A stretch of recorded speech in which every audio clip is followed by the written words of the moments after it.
దేవుని బిడ్డలారా మీ అందరికీ వందనాలు. పరిశుద్ధ గ్రంథం నుంచి కీర్తనల గ్రంథము 5వ అధ్యాయం. యెహోవా నా మాటలు చెవిని పెట్టము, నా ధ్యానము మీద లక్ష్యముంచుము. నా రాజా నా దేవ నా అంతర్ధ్వని ఆలకించుము, నిన్ని ప్రార్థించుచున్నాను. దేవుని బిడ్డలారా, యెహోవా మాటలు మనం వినేవారిగా ఉండాలి. ఆ మాటలు విన్న మనము పరిశుద్ధంగా ఉండేవారిగా ఉండాలి, నీతిగా ఉండేవారిగా ఉండాలి, యథార్థంగా ఉండడానికి మనం ఇష్టపడేవారిగా మనం ఉండాలి.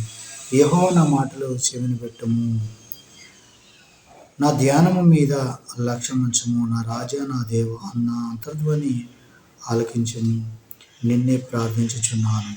యెహోవా ఉదయమున నా కంఠస్వరము నీకు వినబడిను. దేవుని మాటల ప్రకారం మనం బ్రతికేవారిగా ఉండాలి. దేవుని చిత్తానుసారంగా మనం జీవించేవారిగా ఉండాలి. దేవుని యొక్క మాటల ప్రకారం మనం నడుచుకునేవారిగా మనం ఉండాలి. దేవుని బిడ్డలారా, దేవుని మాటలకు మనం లోబడినప్పుడు మన ప్రార్థనకు అనేది జవాబు వస్తుంది. దేవుని మనం చూడలేకపోతున్నాము, దేవుని యొక్క మాటలు మనం ఆలకించలేకపోతున్నాము, దేవుని మాటల ప్రకారం మనము జీవించలేకపోతున్నాము. దేవుని బిడ్డలారా, మనమే గర్వంతో బ్రతికేవారిగా ఉంటున్నాము, అహంకారంతో మనం బ్రతికేవారిగా ఉంటున్నాము.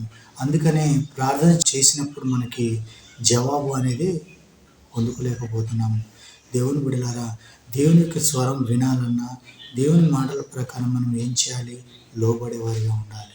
దేవుని చిత్తానుసారంగా మనం జీవించేవారిగా మనము ఉండాలి. మన మాటల్లో కానీ, మన యొక్క ఆలోచన కానీ, మన యొక్క తలంపుల్లో కానీ ఎలా ఉండాలి? పరిశుద్ధంగా ఉండడానికి మనం ఇష్టపడేవారిగా ఉండాలి. దేవుని మాటలకు మనం లోబడినప్పుడే యథార్థతను మనం కాపాడుకునేవారిగా మనం ఉంటాము.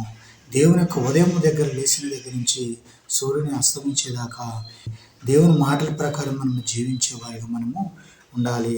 అలానే 6వ అధ్యాయంలో కీర్తన గ్రంథంలో, యెహోవా నీ కోపం చేత నన్ను గద్దింపకము, నీ ఉగ్రతతో నన్ను శిక్షింపకము. ఎప్పుడు శిక్షిస్తాడు?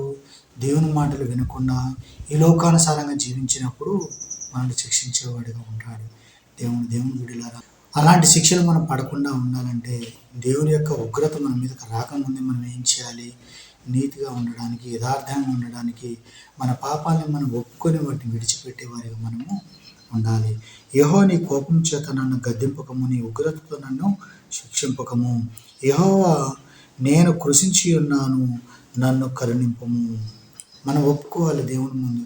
దేవుని బిడ్డలారా, నేను పాపంలోనే పుట్టి ఉన్నాను, ఈ పాపపు లోకంలో నేను జీవిస్తున్నాను కనుక ప్రభువా, నేను పరిశుద్ధుని కాదు కనుక నీ మాటలకు నేను లోబడలేకపోతున్నాను, నీ మాటలు నేను వినలేకపోతున్నాను, నీ వాక్యాన్ని నేను నా హృదయంలో భద్రపరచుకోలేకపోతున్నాను, నీ వాక్యం ద్వారా నేను నేను జీవించలేకపోతున్నాను.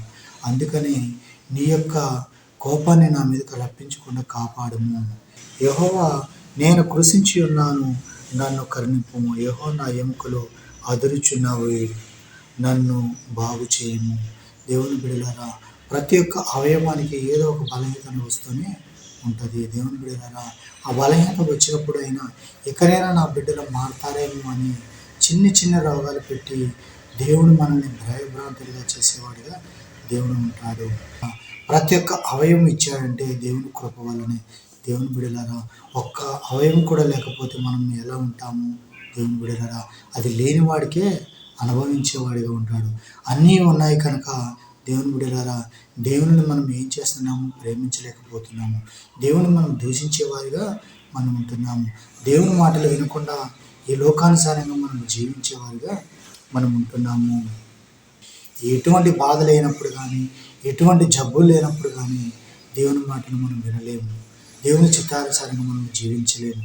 దేవుని మాటలకు మనం లోబడకుండా ఈ లోకానుసారంగా మనం జీవించేవారిగా ఉంటున్నాము. దేవుడి కొద్ది మాటలు దీవించిన